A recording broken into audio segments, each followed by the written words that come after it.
Assalamualaikum warahmatullahi wabarakatuh. Salam sehat, salam semangat. Sugeng enjing bocah-bocah. Pripun kabare dinten iki? Sehat nggih? Alhamdulillah. Bocah-bocah sedanten sehat lan semangat. Senajan kudu sinau saking dalem. Saderengipun pasinaon diwiwiti, sumangga sareng-sareng dedonga kangge kelancaran kegiatan dinten iki. Dedonga kawiwitan. Dinten iki awake dhewe arep sinau materi tema 3 pengalamanku piwulang gangsal. Inggih menika ngembangake pokok-pokok isi cerita pengalaman ingkang nyenengake lan nyemsengake dados cerita ragam promo lan nyajike cerita kasebut. Saderenge sinau, ampun kesupen nggih disiapke rumiyin buku siswa lan alat tulis. Ing pasinaon saderenge sampun sinau babagan langkah-langkah ndamel cerita pengalaman. Dinten iki awake dhewe badhe ndamel cerita pengalaman ngagem ragam promo. Cobica, napa mawon ingkang langkah-langkah yen arep ndamel cerita pengalaman? Pinter cah. Ingkang langkah nomor 1 nentokake topik cerita. Ingkang nomor 2 nentokke pokok-pokok isi cerita. Ingkang terakhir pungkasan nomor 3 dilentrehake utawi ngembangake pokok-pokok isi cerita.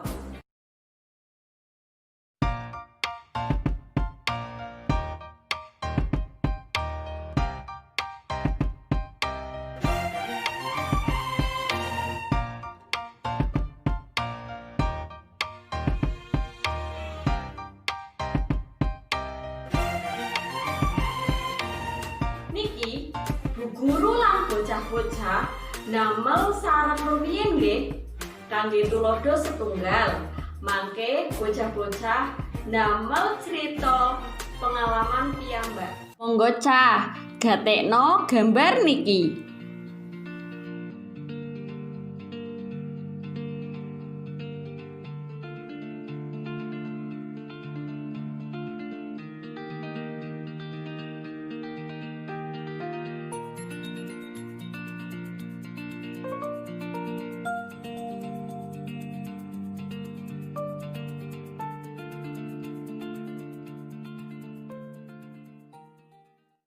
Gambar napa niku cah? Leres. Sakmenika gambar pengalaman nalika wonten ten lapangan. Menawi wonten lapangan, biasane bocah-bocah padha dolanan napa ya, Cak? Oh nggih, bal-balan. Napa meneh nggih? Loncatan. Napa meneh nggih? Kasti. Pinter. Langkah kaping 1 ndamel cerita napa wau cah? Nentokke topik cerita. Cobi, topik cerita napa mawon ingkang matuk saking gambar menika? Cobi cah. Nggih. Saged pelajaran olahraga. Saged hobiku dolanan kasti. Dados saben gambar niku saged dipendhet macem-macem topik. Pilihana topik sing paling gampang dijlentrehake utawa dikembangake. Monggo cah, badhe milih topik sing pundi? Milih napa? Pelajaran olahraga. Saged. Sakwise nentokke topik cerita, lajeng langkah kaping 2 yaiku njlentrehake topik cerita dados pokok-pokok isi cerita. Sakniki njlentrehake topik cerita pengalaman olahraga dadi pokok-pokok isi cerita. Wau gambar pengalaman nalika pelajaran olahraga. Topikipun pelajaran olahraga. Saged dipendhet pokok isi cerita ingkang pertama dina Jumat bocah kelas 6 olahraga. Ukara nomor kalih siswa padha latihan dolanan kasti. Ingkang nomor 3 Anung nangis merga kena gebuk bal kasti.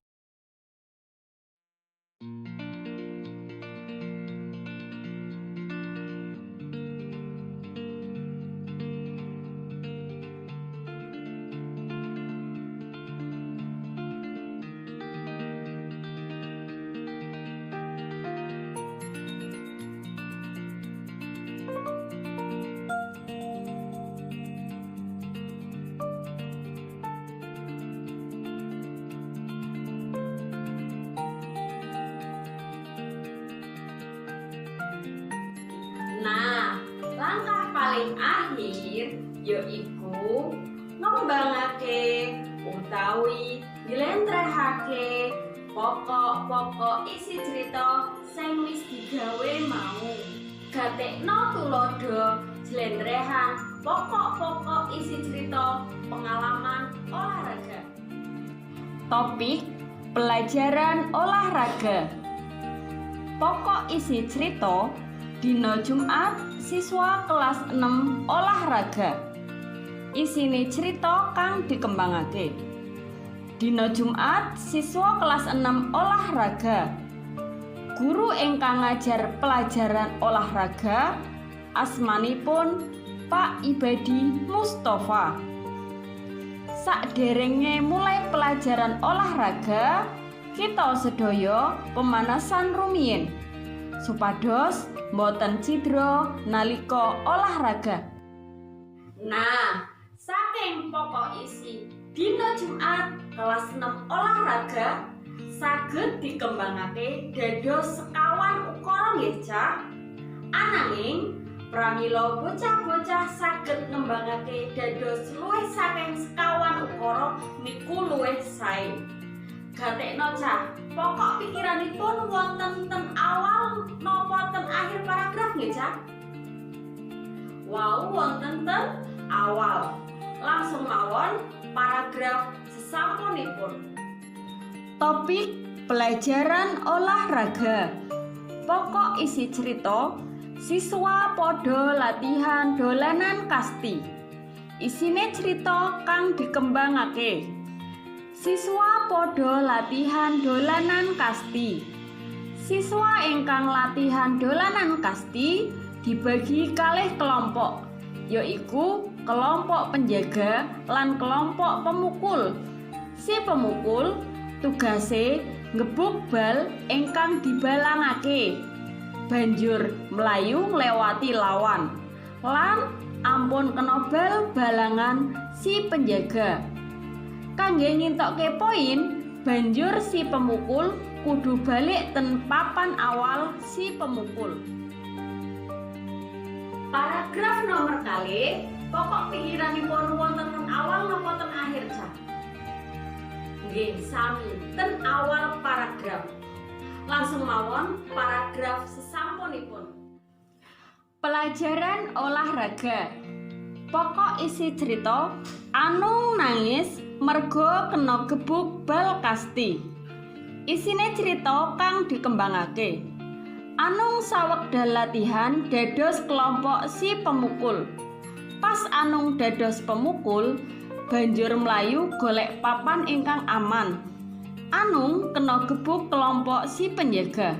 Anung nangis merga kena gebuk bal kasti.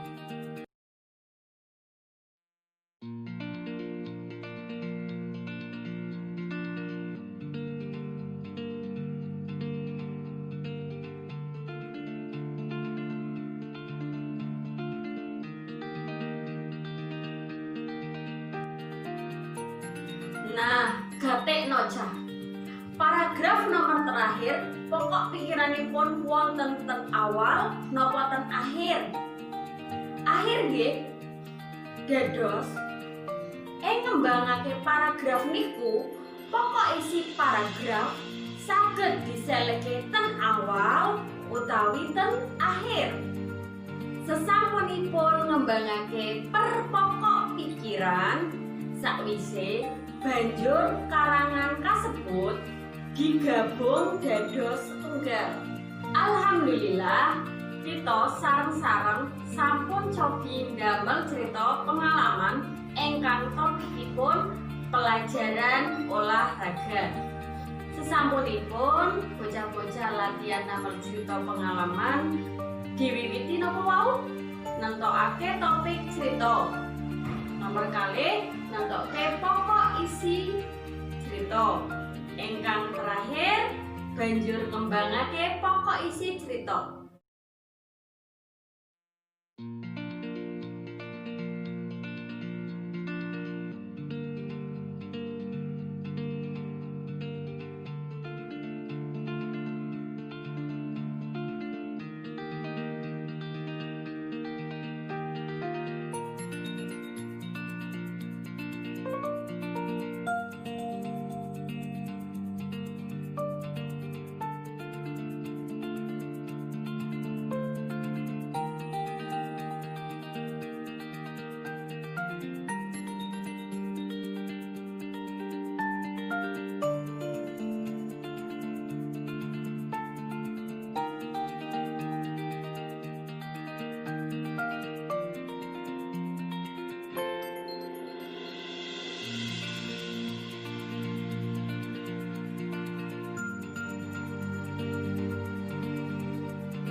Cak, menawi bocah-bocah dereng mudeng utawi nemoni kangelan ing gawe cerita, saged taken bu guru utawi tiyang sepuh utawi rencang ingkang wonten ten dalem.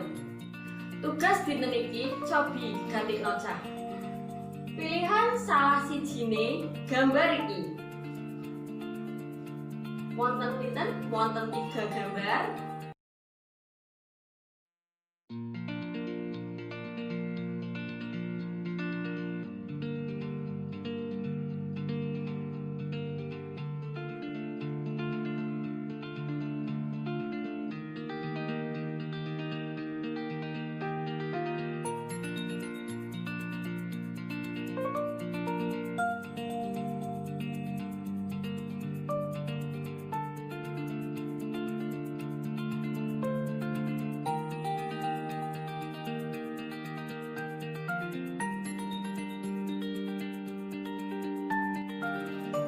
Pilihono topik cerita kasebut. Banjur tulisan pokok-pokok isine cerita. Ingkang terakhir gaweo pokok-pokok isi cerita kasebut dados cerita pengalaman ingkang sae. Dados mangke sakwise bocah-bocah nentokke pilihan salah sijining gambar, banjur bocah-bocah nentokaken judul cerita, pokok isi cerita, lan pokok isi cerita kasebut jlentrehana dados cerita pengalaman ingkang sae. Alhamdulillah, senaya Cak saged sinau gawe cerita pengalaman dhewe. Sakmenika pasinaon dinten iki. Ampun kesupen tugas-tugasipun dirampungke nggih. Tumbas kawat ten kecamatan, tetap semangat jaga kesehatan. Tumbas jinten ten Watu Salam, cukup semanten. Waalaikumsalam.